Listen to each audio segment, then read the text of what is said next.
Bismillahirrahmanirrahim. Assalamualaikum warahmatullahi wabarakatuh. Waalaikumsalam warahmatullahi wabarakatuh. Sebelumnya Teteh perkenalin, saya Delvi Ayu Faluti dari mahasiswa Politeknik Negeri Bandung, program studi D4 Administrasi Bisnis, jurusan Administrasi Niaga. Di sini saya izin untuk mewawancari Teteh mengenai bisnis yang Teteh lakuin ini. Nah, sebelumnya boleh perkenalan diri dulu Teh. Perkenalkan, nama saya Widya Arafa Nureza, selaku ownernya Oli Kitchen. Sebelumnya boleh diceritain nggak sih Teh bisnis yang Teteh lakuin ini apa sih, bisnis apa? Jadi awalnya tuh 6 tahun lalu ya, sekarang tuh udah 6 tahun, Februari 2018. Awalnya dari iseng-iseng aja sih, karena suka nonton drama Korea waktu masih muda gitu ya. Terus iseng bikin-bikin dari awalnya open PO. Setiap open PO tuh paling seminggu cuma 3 kali. Cuman ternyata kalau 6 tahun lalu kita mau makanan Korea tuh kan harus ke restoran ya. Jadi harganya lumayan mahal gitu, sekali makan 100 sampai 200 ribu. Nah di sana karena suka sama makanan Korea, akhirnya gimana caranya kita bisa bikin makanan Korea yang murah tapi enak gitu. Akhirnya di sana terciptalah Oni Kitchen. Di 1 tahun pertama kita itu bikin open PO. Nah di tahun keduanya itu pas pandemi. Nah, pas pandemi kebetulan saya baru ngelahirin pindah ke Jatinangor. Nah waktu ke Jatinangor itu belum ada outlet. Sedangkan banyak customer saya itu daerah sini, Sarijadi, Cimahi. Dari sana bingung kan, karena awal-awal pandemi itu kan kita nggak boleh lewat ya di Bundaran Cibiru. Ya di Bundaran Cibiru itu nggak boleh lewat. Akhirnya mikir gimana caranya bikinlah ya kemasan frozen yang siap makan. Tahunya ya kemasan frozen itu banyak peminatnya, banyak yang suka. Nah dari sana jualan lah di Shopee sama di TikTok di tahun kedua. Nah pas di tahun ketiga mulai buka tuh TikTok Shop. Pas di TikTok Shop tuh ada salah satu konten yang viral banget. Nah itu tuh barengan awal konten dakbel viral itu tuh 1 bulan sebelum outlet Sarijadi habis mau tutup. Jadi awalnya outlet ini tuh bahkan dilanjutin karena kita tuh kan nggak ngira ya kalau pandemi itu sampai 2 tahunan gitu. Jadi pas dari awal salah timingnya kita buka outlet itu pas awal pandemi dan ngiranya kayaknya pandemi mah nggak akan lama. Akhirnya rugi hampir 10 bulan rugi. Pokoknya 1 bulan lagi mau memperpanjang kontrakan udah mau tutup. Udah kayaknya nggak akan ada lagi masa depannya gitu ya. Tiba-tiba kontennya viral di TikTok gitu. Besoknya wah yang awalnya nggak ada orderan jadi rame gitu, jadi 3 kali lipat viralnya tuh si orderan dapat tulas dari sana. Alhamdulillah ada rezekinya pindah lah ke outlet sini gitu. Jadi awalnya itu tuh udah mau tutup banget, masih ada waktu 1 bulan pindah sini. Alhamdulillah di sini udah tahan hampir 2 tahun, 3 tahun ya. Itu kurang lebih ceritanya. Untuk pertanyaan selanjutnya, mungkin kesulitan apa sih yang Teteh hadapin dari awal mendirikan bisnis ini sampai sekarang? Kesulitannya sebenarnya semakin lama semakin sulit. Kalau mulai usaha tuh gampang, tapi yang susah itu mempertahankan bisnis. Tahun pertama awal mulai rame dipukul sama bestie sendiri, sama sahabat sendiri. Jadi sahabat itu benar-benar udah kayak saudara. Karena kebetulan waktu kuliah kan dapat beasiswa. Nah 2 orang, nah satu itu dapat beasiswa juga. Jadi perjuangan lah. Tahunya dia nyontek bener-bener pakai tiplak sama produk saya. Cuman dia itu kan karena selebgram ya. Ini salah satu selebgram. Kalau sekarang udah nggak selebgram lagi. Karena dia selebgram, jadi followernya lebih banyak. Jadi di sana awalnya sempat ngedown. Saya dari follower di bawah 5.000, dia start dari follower 10.000. Nyontek gitu kan. Jadi awalnya dia bilangnya kerjasama. Taunya di belakang saya dia bikin produk yang sama gitu. Tapi dari sana belajar. Kalau nggak ditipu dulu mungkin nggak akan belajar tentang haki, tentang halal MUI, tentang bikin PT, nggak akan belajar. Itu ujian pertama. Ujian kedua itu pas pandemi. Baru mulai naik lagi, baru ditipu teman, baru mulai lagi pandemi. Pandemi kita bingung kan harus gimana. Tapi inovasi karena kebaca situasi orang-orang yang biasanya jajan keluar jadi ke dalam di rumah gitu. Akhirnya bikin kemasan yang frozen. Terus udah gitu beres. Oh, pas awal TikTok Shop buka. Oh enggak, bukan pas awal TikTok Shop. Iya, benar-benar. Pas awal TikTok Shop buka, kan ceker tuh susah ya. Yeah. Dikelupasin dari kulitnya. Orderan kita tuh overload. Sampai dapat 2.000 pesanan. Kita sampai kena penalti Shopee, kena penalti TikTok karena ordernya overload tapi nggak kekejar. Karena kita bingung. Dulu tuh awal-awal tuh ngerjainnya gimana gitu. Misalnya nggak kata karena 1 kilo tuh hampir 2 jam ngerjain. akhirnya kita memberdayakan ibu-ibu sekitar. Jadi alhamdulillahnya ibu-ibu sekitar daripada ngerumpi gitu kan, mending ngerumpinya sambil cendek gitu. Jadi dari sana alhamdulillah mereka merasa kebantu juga gitu dari sana. Terus berat itu ketika kompetitor mulai ada kompetitor produk si Dakbal ini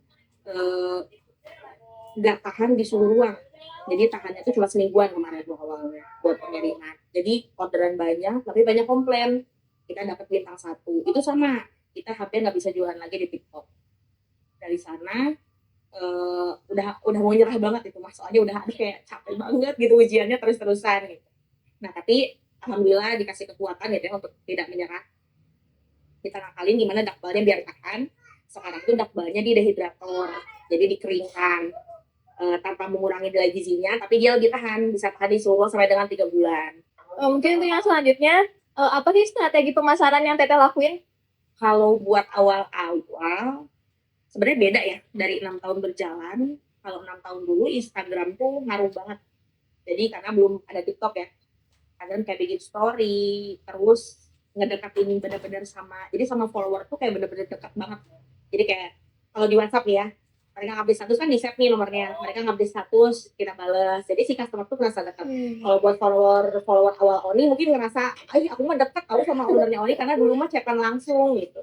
Kalau kayak sekarang beda lagi, karena kalau dulu kayak Instagram gitu pendekatannya, terus endorse ya, dulu mah endorse artis-artis pasti produknya viral gitu.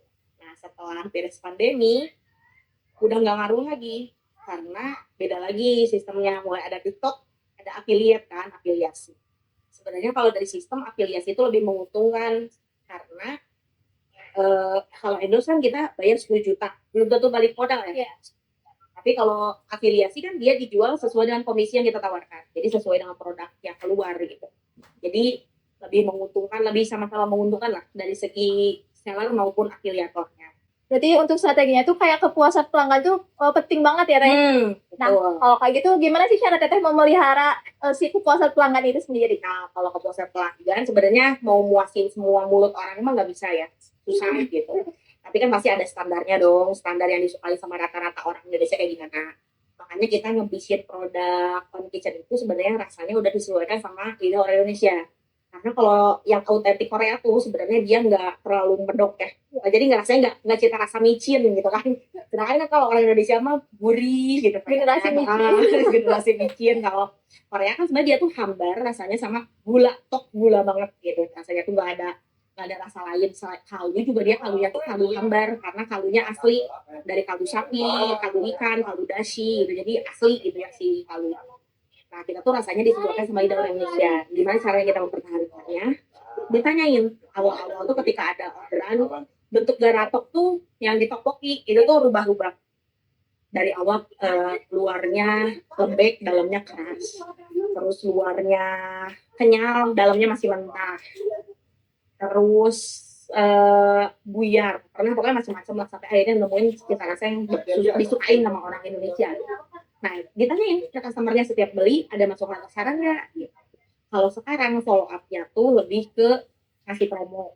Misalnya, jadi kan, mumpung lagi beli nih, promo. Kalau di Shopee kan bisa didata ya, orang-orang yang udah belinya lebih dari 1 kali. Terus kalau di TikTok ada keterangannya pasca beli atau pra beli. Jadi kalau pasca udah beli, kalau pra belum beli gitu. Jadi nanti ada penawarannya masing-masing. Terus kayak kalau misalnya mereka ngasih rating di bawah 3 aja, kita follow up, kita tanyain apa kendalanya. Misalnya mereka ngerasa lama pengirimannya atau barangnya ada yang rusak, walaupun rusaknya dari ekspedisi tetap kita ganti. Untuk biar mereka ngerasa puas, biar mereka minimal mau beli lagi atau enggak, tapi mereka udah tahu kualitas yang sebenarnya datang tuh harusnya seperti ini, cuman salah di pengiriman gitu. Jadi mau kedepannya mau beli lagi atau enggak ya terserah itu keputusan mereka. Tapi mereka udah benar-benar ngerasain dulu yang rasa aslinya enak itu kayak gini gitu. Ini kan Teteh berarti perjalanannya cukup panjang ya. Nah, apa sih pencapaian terbesar yang Teteh anggap sebagai pencapaian terbesar dari bisnis Teteh ini? Pencapaian terbesar itu ketika kita bermanfaat untuk orang lain. Bukan karena kalau udah punya kendaraan, punya rumah, mungkin dulu cita-cita ya, tapi kalau udah ada mah biasa aja sih, nggak gimana-gimana gitu. Tapi kalau kita bermanfaat buat orang lain tuh beda lah rasanya, kayak ya Allah, mungkin usaha Oni bisa berjalan pun karena bantuan doa orang-orang itu kan ya. Mungkin karena banyaknya kan kalau ibu-ibu yang udah bapak-bapaknya pensiun kalau di sana tuh, jadi bisa terbantu untuk sekedar beli makan besok aja udah alhamdulillah gitu. Jadi itu sih kayaknya mencapai terbesar yang Alhamdulillah, akhirnya yang dari tadinya sendiri tiba-tiba jadi punya Betul, tim betul. banyak, terus alhamdulillah jadi bermanfaat juga, bisa bantu-bantu juga, bagi rezeki juga buat orang lain. Betul. Berarti Teteh udah punya karyawan berapa banyak nih? Karyawan kalau outlet sekarang 4, di dapus 4, kalau yang ibu-ibu THL 16. Cukup banyak ya Teh. Iya, Gimana alhamdulillah. cara Teteh ngebangun timnya biar tetap kompak, biar tetap gimana gitu? Sebenarnya kalau ibu-ibu kan hitungannya harian ya. Kalau itu yang handle-nya mama. Kalau berusaha sama ibu-ibu karena balik lagi ya. Introvert banget gitu orangnya, kalau misalnya berbuat sama ibu kayaknya aduh gitu bingung gitu kan gimana, jadi disain ke mama kalau yang buat bagian ibu-ibu. Kalau yang buat di dapur pusat kalau sama di sini dulu tuh kita kayak ngajak ngedate gitu. Jadi ada waktunya ngedate. Ngedate itu jadi pulang kerja, kita ajak jalan-jalan makan, nanyain seputar keluarganya gimana keadaannya. Terus 5 tahun ke depan tuh kayak gimana kehidupannya gitu. Biasanya kita tanyain. Jadi harapan dia kerja di luar itu pengen sampai kapan. Karena dulu pengennya tuh dapat karyawan tuh yang betah ya selama sampai berpuluh-puluh tahun. Tapi pada kenyataannya kita tuh nggak boleh egois. Karena karyawan juga berhak memilih langkahnya untuk lebih baik. Sampai ada di titik kita kalau misalnya dia ada jalan lebih baik buat dia usaha, buat dia jadi pengusaha, kita kasih jalan gitu. Karena ya kita aja pengen sukses apalagi karyawan kita gitu ya. Jadi nanyanya tuh 5 tahun lagi masih mau kerja atau misalnya dia mau punya rumah atau apa, ditanyain aja.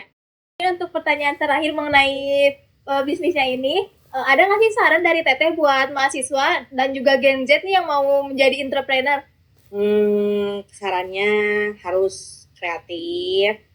Terus tadi ya harus bisa melihat peluang bisnis dimanapun. Yang paling penting sih jangan pernah menyerah. Walaupun kayak ujiannya bertubi-tubi, merasanya kayak nggak ada jalan keluarnya.